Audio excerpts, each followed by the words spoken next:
A lot of people have been asking me why I think so many millennials and Gen Z folks are getting into off-grid living, homesteading, van life, that kind of stuff.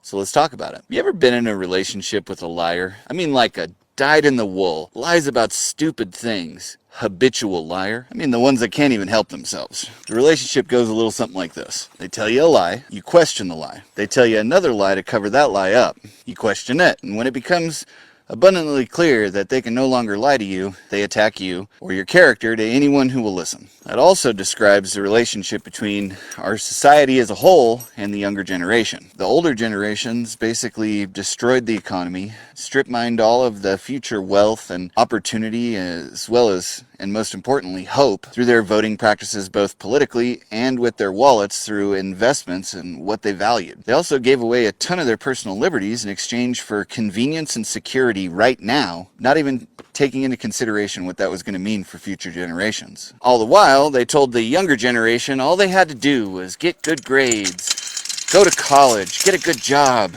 and they too will have the American dream. They'll be able to buy a house, start a family, put money aside for retirement, and live the good life.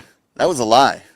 When the younger generation, with almost infinite information at their fingertips to look up facts, started to question it, and it became clear to society that they could no longer perpetuate that lie, society went on the attack. They called them lazy, and they said that it was because they bought avocado toast and lattes every day that they were never going to have anything in the future. And then one day, they were on the internet and they came across a tutorial for how to grow avocados, how to make your own sourdough bread, how to steam milk. And they realized they could make their own avocado toast and they could make their own lattes. And they didn't have to work all day and night just to make enough money to afford to keep a roof over their head and still afford to pay for a couple of the things that they felt made life worth it. So they started looking for a different path forward. They found and followed people like my friend the Greenwich Homestead, who teaches you how to grow all your own food without having to buy a bunch of that chemically tainted stuff you get at the store. They found and followed people like my friends at B&R Homestead, who teach you how to raise chickens and bake your own sourdough bread. And they found and followed people like me, who teach you how to acquire land for a fraction of the cost that it takes to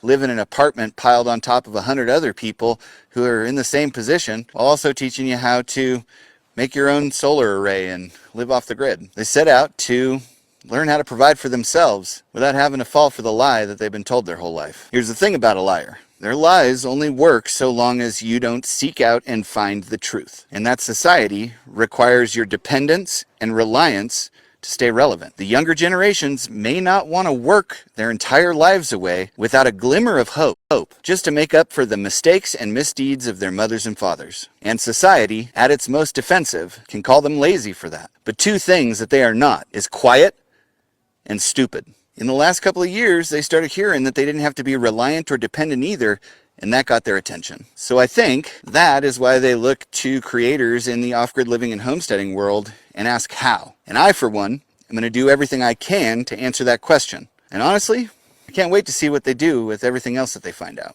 A lot of people have been asking me